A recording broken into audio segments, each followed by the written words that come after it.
4 teenage girls, bound, gagged, shot, and set on fire inside of a yogurt shop in the heart of Austin, Texas. It's been over 30 years and we still don't know who did it. 2 men were convicted, then exonerated.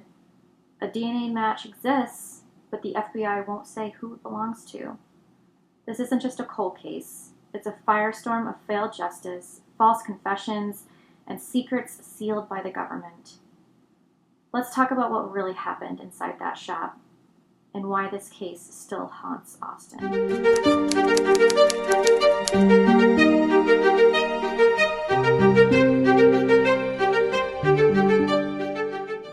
Hey everybody, and welcome back to another episode of A Brush with Death. I'm your host, Miss Casey Hanalei, and in this series I sit down, I tell you a true crime story, and I do an art project at the same time. Sometimes it's digital, sometimes I paint, sometimes I draw. It just kind of depends on my mood. So if you love art and you love true crime, please, please, please hit that subscribe button. That way you will never miss one of my terrible but hopefully inspirational and uplifting at the end stories, right? We always try to loop it back around to something positive, right? So go ahead and like and comment these videos too. That helps my channel out a lot, and you'll start to see a lot more content like my own in your YouTube feed. So please like and comment as well. And if you would like to submit a case to me, I have a new Submit a Case to Casey form on my website. I will put a link down in the description. So if you have a case that you would love for me to cover, please fill that out. Give me all the juicy, dirty details, and I may feature it on this channel and give you a little shout out. So please fill that out if you have something juicy for me. So what case are we talking about today? We are talking about the yogurt shop murders, and this happened in Austin, Texas in 1991. I'm covering this case because there's a new HBO docuseries that's supposed to come out about this case, and so I think it's going to be very, relevant in the next few months. And so I wanted to kind of get a head start on it, see what we could see from our perspective, and then once the docuseries come out, maybe more answers will be answered at that time, because there's a lot of unanswered questions in this case, and it is still unsolved. So warning, this is unsolved. So let's try to get into the details and talk about this case, guys. Around 11 p.m. on December 6, 1991, firefighters responded to a blaze in the back of I Can't Believe It's Yogurt shop on West Anderson Lane in Austin, Texas. After the fire was extinguished, 4 nude, bound, and gagged bodies were found in the back storage room. 3 of the girls, Jennifer Harbison, 17, Sarah Harbison, 15, and Eliza Thomas, 17, were stacked intimately together and charred nearly to the bone from the blaze. It was found that they had all been shot execution style in the head. Amy Ayers, 13, was found elsewhere in the shop with burns over 25 to 30% of her body. Although shot, the bullet missed her brain. She had also sustained a second bullet wound exiting through her jaw. Investigators believe that the fire was intentionally set to destroy the evidence. Disposable items like plates and cups had been doused with lighter fluid and placed over the bodies before ignition. At least 2 guns, a .22 caliber and a .38, were used, suggesting multiple perpetrators. There was also evidence indicating sexual assault. I'm not going to get into the details, but use your imagination.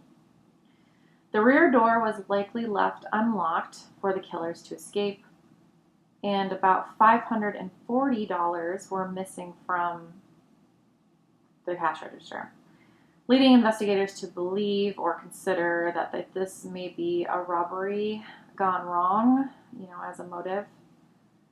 The crime scene was compromised by early firefighter and police responding, and it took over 4 hours for crime scene investigators to actually arrive to the scene. And there was no systematic evidence grid that was followed, so really not a lot of procedure was done to save evidence. So there was a lot that was overlooked and or lost in this case. Hence why it is still unsolved. I wanted to give a little light on the victims here, these 4 girls. Jennifer Harbison, 17, she worked the late shift at the yogurt shop. She was a linear, I think, Linier, linear, I think. She was a linear high school senior, and she was involved in Future Farmers of America, or better known as FFA. Was anybody a FFA member when they were in high school? I wasn't, but friends of mine were, and I even knew the Dairy Princess in our town. Did you guys have Dairy Princesses where you're from? Anyways, Eliza Thomas, she was also 17. She also worked at the shop, and she was a linear student, and she was also in FFA as well. She was studying welding and agriculture at the time. Sarah Harbison, she was 15. She was Jennifer's younger sister. She was at the shop to get a ride home from her sister, and she and Amy, who was the last victim, were friends from the same community and the same school. Amy Ayers, she was 13. She attended Burnett Middle School, and she was also in Lanier's FFA program. She was visiting Sarah for a sleepover, just a typical evening that ended in unimaginable tragedy. All the girls bonded through FFA and were described as a very close-knit group of friends. The local TV station reported that, all of their individual personalities, they were miniature animal collectors, they were track athletes, and this is somewhere where this stuff doesn't typically happen, especially to this type of victim, right? So this was very jarring for this community. December 10th, 1991, approximately 1,500 people attended a joint funeral for the girls at St. Louis Catholic Church. It was then December 17th, so just 7 days later, the police released a psychological profile for the potential killers. So they are quickly trying to find who did this. Who did this to these 4 young girls, and by extension, this entire community. I mean, when something like this happens, I think so many people are affected. It should happen every time, right? It should happen every time that something like this happens. Everyone should be upset, but that doesn't always happen. So, anyways. In late December of that year, a sketch of the suspect seen in a car outside the shop was released, and the community volunteers distributed many, many flyers to get any kind of tips. They received over 1,200 tips, and rewards climbed from $25,000 to over $100,000 for any type of information leading to an arrest or something in this case. A task force was formed in early 1992, and investigators were exploring all the leads, including a few that I found interesting. Subculture of people in black. Also, paranormal groups were investigated, and also cases in Mexico on like drug smuggling and like all this crazy stuff, right? Well, if you consider like Texas is close to the border, right? So that kind of makes sense. Many false confessions arrived, including a lot of high-profile ones we'll see later on, coming from a serial killer as well, which is very interesting. So between 1993 and 1996, this is when the case kind of stagnates. Stagnates. I don't talk very well, especially when I'm exhausted today. But this case deserves my best, so I'm going to give it my best. I'm going to give it my all. So between 1993 and 1996, this is when the case doesn't go cold, but it definitely plateaus. There are no arrests. And then in 1996 to 1997, this is when detectives reorganize the investigation and kind of try to start fresh. In 1999, this is when 4 young men, Maurice Pierce, Robert Springsteen, Michael Scott, no relation, and Forrest Wellborn were arrested after Maurice Pierce, was in custody for a weapons charge and implicated himself and his friends in the murders. Grand juries eventually indicted Springsteen and Scott only, and the charges for Pierce and Wellborn were dropped. So we'll see in a little bit that these were completely unfounded and none of it was true, or at least seemingly so. Where is the punishment for Pierce? Like, isn't there some kind of, like, holding back the investigation charge that we can pin on him, right? I mean, it seems like he was just saying that to get out of his weapons charge, and then he ended up getting let off, and his friends ended up getting investigated for these murders, and then we'll see that they are eventually... Anyways, we'll get to it. So Springsteen and Scott actually gave separate confessions and were tried individually. Springsteen was convicted in 2001 based solely on his confession, by the way. And he was sentenced to death. With what evidence? Michael Scott, was convicted in 2002 and received life in prison since he was a minor at the time. The prosecution relied heavily on these confessions. There was no physical evidence linking them to the crime scene. And from my perspective, no circumstantial evidence either. There was nothing linking them to the investigation. Investigators failed to collect any fingerprints properly, any hairs recovered from the scene. Nothing physical or circumstantial connected the defendants to that investigation. The only thing they had were these confessions, and it makes me wonder, were these confessions given under duress? I don't know. It is Texas. Nothing against Texas, but seems like maybe it's a little bit more wild down there, I think. I mean, it's wild in Nevada, so I'm not saying we're any better, dude. But anyways, in 2006, 2007, the Texas Court of Criminal Appeals overturned both convictions because the confrontation clause was violated.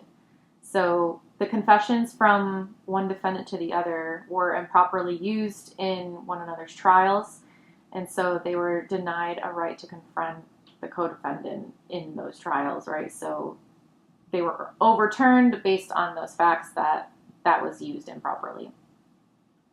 Jury members later said that they would have not convicted the men had they known about the withheld information and the flawed investigation, which, yeah. March 2008, DNA testing reveals an unknown male DNA profile on one of the sexual assault evidence taken from the victims was indicated. The 4 original suspects were excluded from this DNA evidence. So again, they were convicted solely based on these confessions. And that's what makes me think that they were given under duress. And that's scary to me, guys. Like, how many people are in prison and on death row because they were coerced into giving a false confession? We don't know. They say that one person every 25 people is innocent on death row. Again, I'm going to keep reminding you of that statistic, guys, because it's crazy to me. In 2008, prosecutors submitted the DNA found at the scene for Y-STR testing. Results excluded Springsteen and Scott, and therefore they were released. And any match pointed, the match pointed to an unknown male, so even the rest of them, the other two that got off, they didn't match either. Without identifying this unknown person, a trial was not reinitiated. Notably, over 50 false confessions were recorded over the years for this crime, including one for serial killer Kenneth McDuff. Have you heard him? He is the broomstick killer, and he got that name because he actually killed a victim with a broomstick. You guessed it. Reinforcing the frailty of coerced confessions. Exactly what I was saying. June 2009, the DA Rosemary Lindbergh drops all charges on both Springsteen and Scott, and they are officially released. December 23rd, 2010, Maurice Pierce, one of the earlier suspects, he dies in a confrontation with police.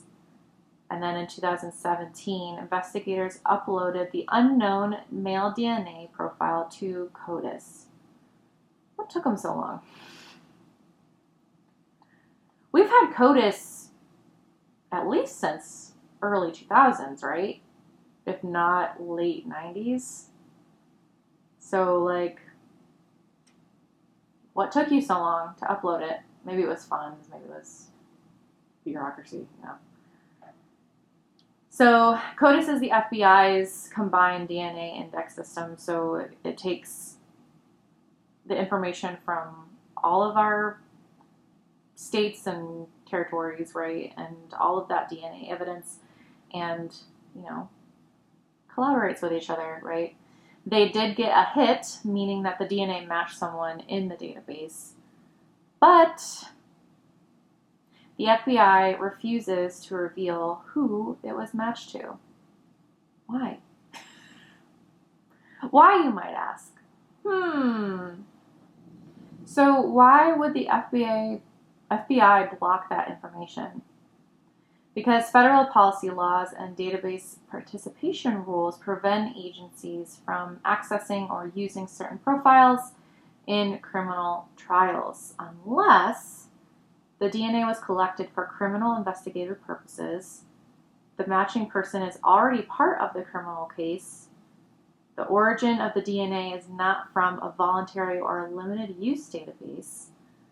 So what that tells me is either the match is, you know, the possible sources of the match are a relative in, like, the familial DNA database, right? So somebody submitted their DNA, maybe who's an FBI agent or maybe works for the government, you know, something like that, right? And is related to them, so that's why it was a hit, right?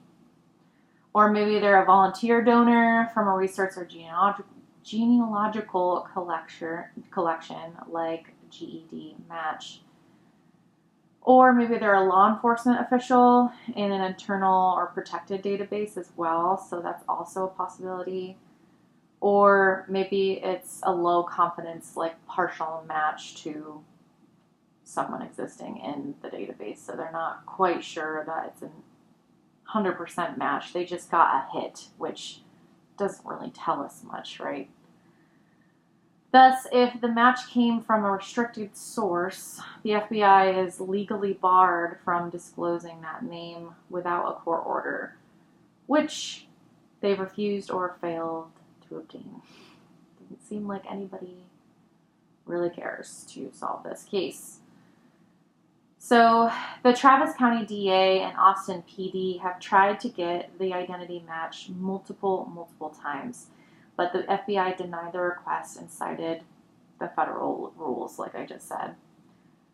The families of the victims, they supported the passage of the Homicide Victims Family Rights Act in 2022, allowing petitions to review cold cases. However, even with this new law, no court has ordered the release of the match's identity. So it's just a lot of frustrating red tape here that is holding back the answers to this case that could break it wide open and solve this case and give these families, some kind of resolution, right?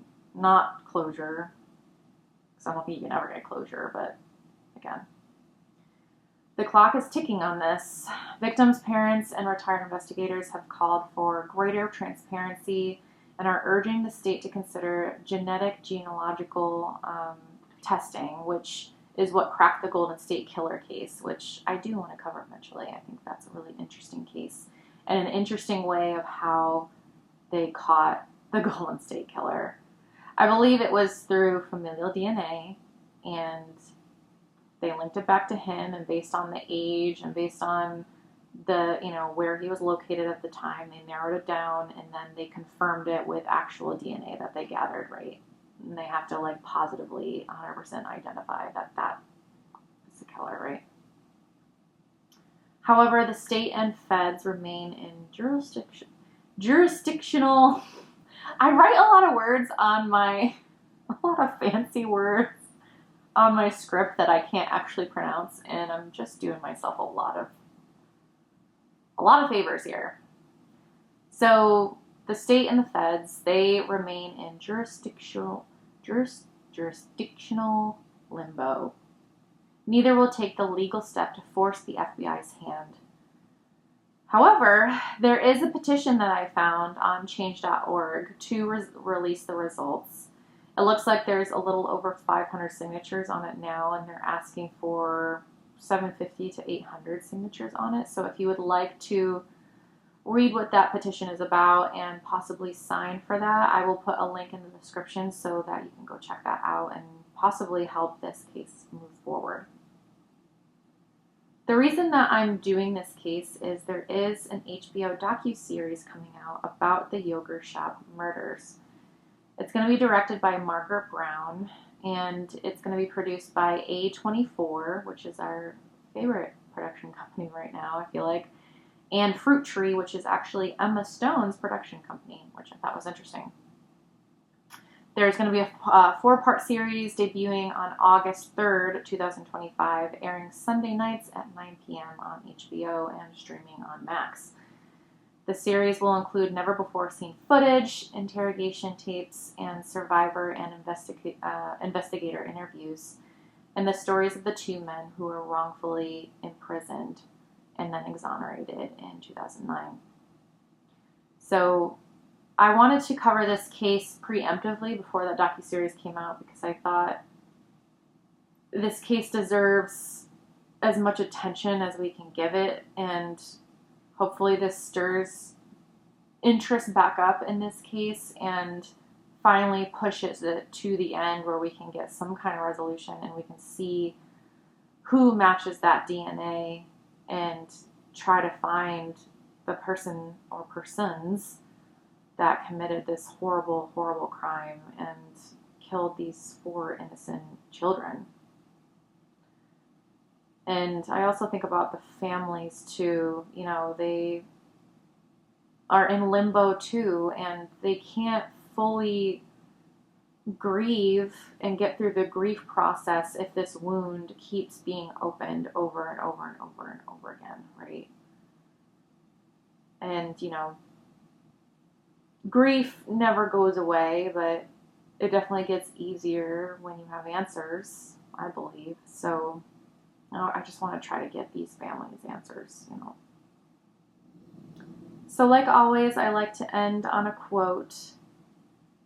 And I know this case was a little shorter than most, probably, but maybe you are in the mood for a short case and it's a little easier on the ears and a little easier on the heart, So like always, I like to end with a quote, like I just frickin' said. And this quote is a little different. It's not from a person per se. It's from some legal ethics literature that I found. And it says, when the law becomes a shield for the powerful instead of a sword for the innocent, it has failed its purpose. Super powerful. So this quote fits the Yogurt Shop murders because the legal system protected itself instead of the victims. The FBI identified a DNA match, but refuses to release the name, even though it could solve the case like that. You know, 2 men were also wrongfully convicted of this crime based on nothing. Confessions that were false. While the real killer may be out there free, you know, or killers, I should say. The law became a shield for power, not a sword for justice. So, you know, I'm a law-abiding citizen. I think you should obey the law. I'm not saying that vigilante justice is where this needs to go, because I don't think that's right either. But I think we need to take a good look at just bureaucracy, right? Like, just paperwork for the sake of paperwork is not anything helpful. When justice and law loses its usefulness and becomes a blocker, then there's something broken there. And I think we need to relook at it. Maybe by signing a petition, maybe that will help. Maybe something will move, or we'll see more evidence collected, or, you know, maybe with this HBO docuseries that comes out, maybe some renewed interest in the case, and somebody will do something. Somebody will, you know, one of those agencies will submit something that will get a court order that we can get the information, right? So just keep pressing for information, keep fighting for justice, especially for these families. They deserve some resolution out of this case. So with that, let's talk about the piece that I did for this case. And it was digital, and it was a little different than I've done in the past. I love it. So this is, can you tell who it is? I haven't done a portrait in a while, so I was really wanting to do a portrait this time. And this is Willie Nelson. Hi, Willie. So all the girls were from Austin, Texas, and Willie's not from Austin, but he had a huge part in the country music scene and the, you know, just developing country music in Austin, Texas at the time in the 70s and 80s. So I thought I would, you know, give a little tribute to Austin here and do a little Willie Nelson. I think he turned out great. Very handsome. Hi, Willie. Zoom in. Ooh. Ooh. Ooh. All right, guys.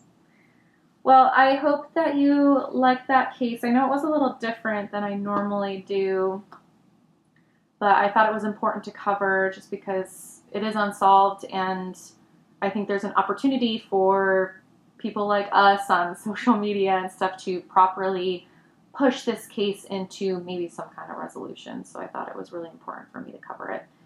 I hope that you enjoyed it. I hope that you hit that subscribe button and like and comment this video. That way, you know, you'll never miss one of my stories, and hopefully be inspired at the end. That's what I'm really trying to do with this series, is turn these horrible situations into something that we can all learn from and hopefully improve, you know, improve society, improve ourselves, right, from these situations, and turn it into something positive and inspiring. So yeah, so I hope you like this case. I hope you have a wonderful rest of your day. If you want to submit a case to Casey, go ahead and submit on that link down there in the description box, and let me know what case you want me to cover next, and I might give you a shout out. Ooh. All right, guys, have a wonderful day. I love you all. Be kind to yourself, be kind to one another, and I will see you in the next video. Bye.